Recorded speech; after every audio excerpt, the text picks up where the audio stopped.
Class 6 এর question থেকে 1.2 page 16 এর অঙ্কগুলো আমরা এক এক দাগের অঙ্কগুলো আগের ভিডিওতে করেছি, এবার দুইয়ের ভিডিওতে দেখো। দুইয়ের দাগে যে এ নাম্বার অঙ্কটা রয়েছে এখানে বলা হয়েছে 14 এর মৌলিক উৎপাদক কি কি।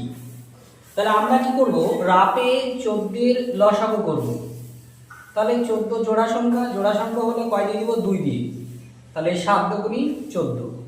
তাহলে আমরা কি কি পেলাম, 2 এবং 7। তাহলে অ্যানসারটা হলো আমাদের 14 এর মৌলিক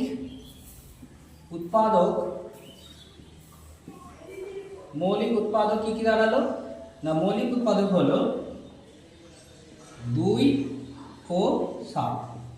এটাই আমাদের অ্যানসার। এরপরে বি নাম্বারটা বলেছে সবচেয়ে ছোট মৌলিক সংখ্যা কি। আমরা এর আগের চ্যাপ্টারে পড়েছি যৌগিক সংখ্যা মৌলিক সংখ্যা পড়াতে গিয়ে যে সবচেয়ে ছোট মৌলিক সংখ্যা হচ্ছে 2। সবচেয়ে ছোট মৌলিক সংখ্যা হচ্ছে 2। পরবর্তী প্রশ্ন আছে, কোন সংখ্যা মৌলিক নয় আবার যৌগিক নয়। আমরা দেখেছি 1 মৌলিক নয় যৌগিক নয়, কারণ 1 কে শুধুমাত্র 1 দিয়ে ভাগ যায়, 1 কে 1, আর কোন সংখ্যাকে ভাগ যায় না। তাহলে যে সংখ্যাকে শুধুমাত্র একবার ভাগ যায় তাকে বলা হয় যৌগিক নয় মৌলিক নয়। সেটা যৌগিক সংখ্যা নয় মৌলিক সংখ্যা নয়। তাহলে উত্তর কত হবে আমাদের 1।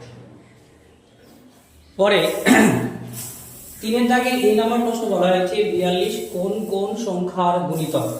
তাহলে আমরা কি করব না, 42 এর উৎপাদক করব বা লসাগু করব।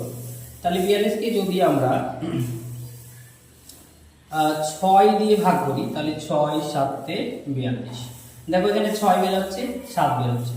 তাহলে কোন কোন সংখ্যার গুণিতক বলেছে, তাহলে এখানে দেখো a হবে আর d হবে, দুটোই অ্যানসার হবে, a এবং d, 6 আর 7। 3 এর দাগের বি এর অঙ্কটা দেখো লেখা আছে 11 কোন কোন সংখ্যার গুণনীয়ক।